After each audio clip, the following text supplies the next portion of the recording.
Hey guys, welcome back to the channel. Today we're taking a really close look at the TP-Link TD-W9980. This is a modem router combo, which means it combines the functions of a DSL modem and a router in one device. In this video, we're going to cover a lot of ground. First, we're going to go over what this device actually is, what it was designed for, and why it exists. Then, we'll get into the teardown itself and open it up and look inside. And also we're going to see how it's built. Then we're going to go through the circuit board and talk about all the chips, capacitors, ports, heat sinks, and other components. And finally, we'll discuss the hardware specifications, the software features, and what this device is capable of in practice. This is going to be thorough. We're not rushing through anything. We're going to take our time and really explain everything about this router. Like I said before in the intro, the TD-W9980 is two devices in one. It's a DSL modem, which means it connects directly to your internet provider through a phone line. It handles signal processing, error correction, and translating DSL signals into digital data that your network can use. At the same time, it's a router. That means it creates a local network, assigns IP addresses to devices, manages traffic, and provides firewall protection. Because it combines these two functions, it was designed to be a single solution for DSL internet. You plug in the phone line, plug in power, and the router handles everything else. It supports multiple DSL standards, including ADSL, ADSL2, ADSL2+, VDSL, and VDSL2. VDSL2 is the fastest of these and represents the peak of DSL technology at the time this router was released. On the Wi-Fi side, it's a dual-band router with 2.4 GHz and 5 GHz support. It's rated as an N600 device, which means it can theoretically reach up to 300 megabits per second on each band. In practice, of course, speeds are lower because of interference, distance, and connected devices. This router also has 4 Ethernet ports for wired devices and 2 USB ports for sharing storage or printers over the network. There's also a VDSL port for the DSL connection, as I'll show when we open it up. Overall, this device was designed to provide stable, reliable connectivity for DSL users who wanted better Wi-Fi performance and some additional network features without having to buy 2 separate devices. The teardown is very simple. There's like 4 screws here. Once those are out, you use a plastic pry tool, like the one right here. And basically you just release the clips that hold the cover in place, and there are like 7 or 8 clips in total, and they're spaced evenly around the edge of this device, and with a little patience the cover comes off cleanly, revealing the circuit board inside.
So once the cover is off, the board is fully visible, as you can see, and it's a single green PCB with a lot of components packed into it.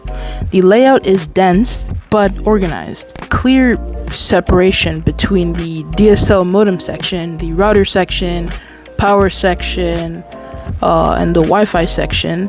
On the board, you can immediately see some large electrolytic capacitors, which are responsible for smoothing voltage and storing energy. There are also smaller surface mount capacitors and resistors distributed throughout the board. Near the center of the board, there is a heatsink stuck onto a large square chip. It is most likely the main processor of the device.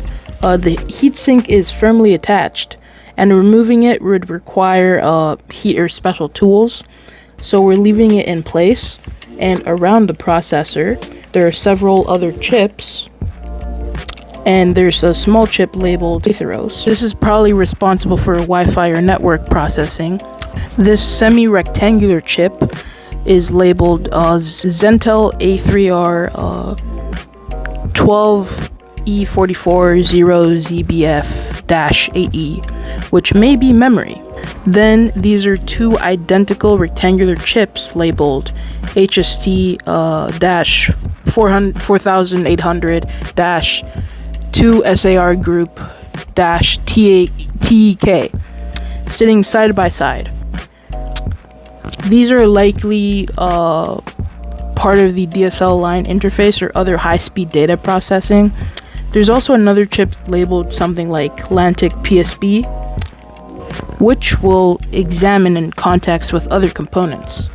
In the area behind the VDSL port, there's a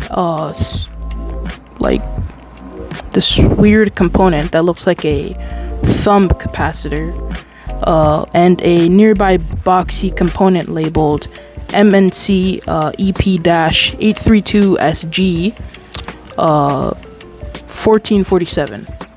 These components are part of the modem circuitry, helping to filter and protect the DSL signal coming from the phone line. The board also has 4 gigabit Ethernet ports soldered directly to it. There's also 2 USB ports, the VDSL port, of course, and antenna connectors, which I think it's these. I'm not sure. I'm surprised to see there are no metal shields covering parts of the board, and I heard they help reduce electromagnetic interference and improve signal quality. Now, let's go through the board in detail. As mentioned, the processor is under the heatsink. This chip handles DSL signal processing, routing, NAT, firewall functions, and USB control. Because all of these functions are integrated into one processor, it can be a limiting factor if too many devices are active or if USB file sharing is used heavily.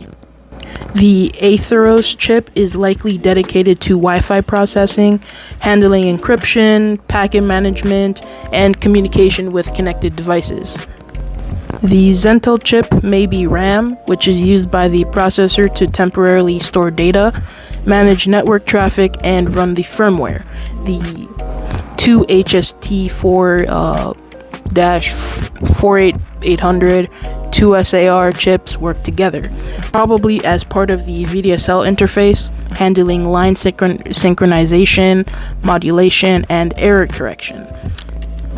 The capacitors smooth the power coming into the board, providing stable voltage for sensitive chips. Inductors and transformers are also visible in the power section. Well, there's a transformer over here. And they filter noise and manage current. The boxy component behind the VDSL port is likely a line transformer, and it probably isolates the modem circuitry from the high voltage phone line and helps prevent damage.